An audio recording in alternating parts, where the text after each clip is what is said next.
Video saya ini ingin membicarakan sedikit perdebatan pasangan calon bupati dan wakil bupati Manggarai Barat pada tanggal 16 Oktober 2024 kemarin.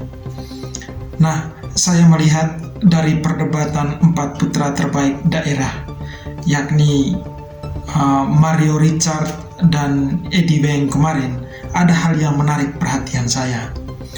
Namun sebelumnya saya mau menginformasikan bahwa saya tidak berada di posisi calon siapa gitu.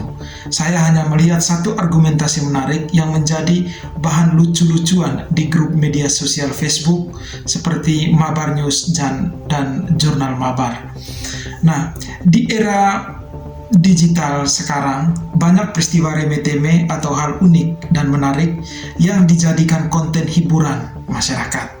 Dalam debat perdana paslon calon bupati dan calon wakil bupati Manggarai Barat kemarin, ada satu hal menarik dari pasangan calon nomor urut 2, Eddie Weng, yaitu ungkapan menanam bambu di kepala anak.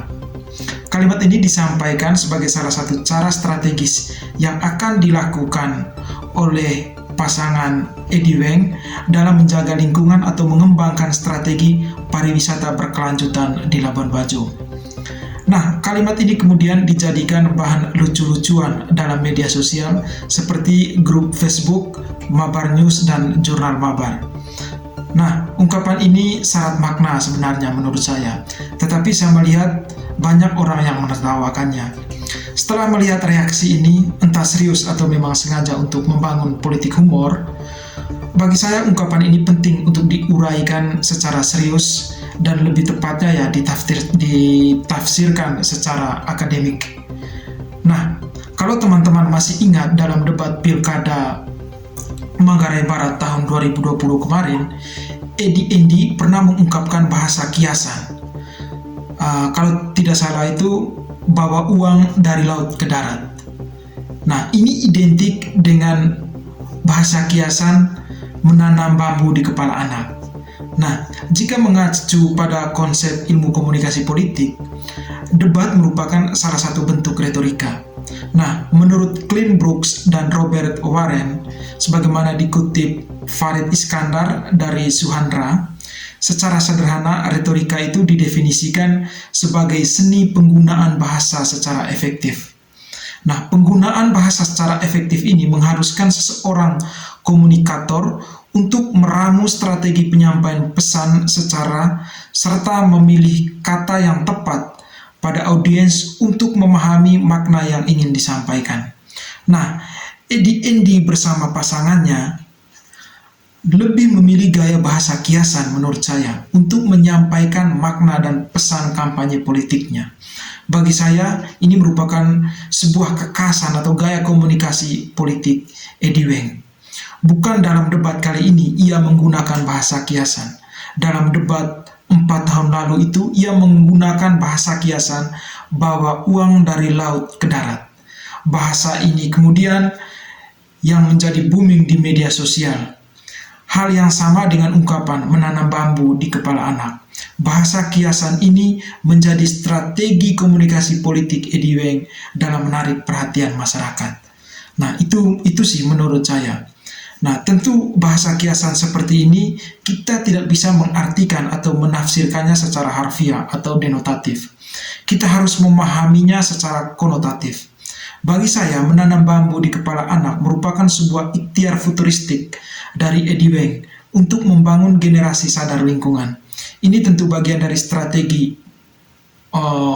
Eddie Weng dalam mendukung pariwisata berkelanjutan di Labuan Bajo. Nah, ikhtiar ini sejalan dengan konsep Kementerian Pendidikan, Kebudayaan, Riset, dan Teknologi.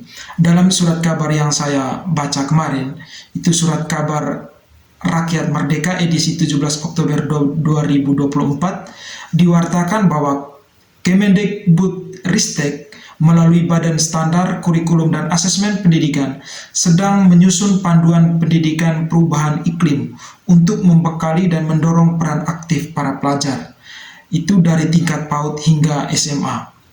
Dasarnya, krisis iklim merupakan masalah serius.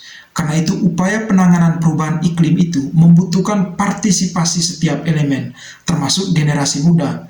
Nah, menanam bambu di kepala anak merupakan sebuah konsep awal paslon Eddie Weng dalam membangun kesadaran lingkungan, memantik keterlibatan aktif generasi muda dalam menangani perubahan iklim.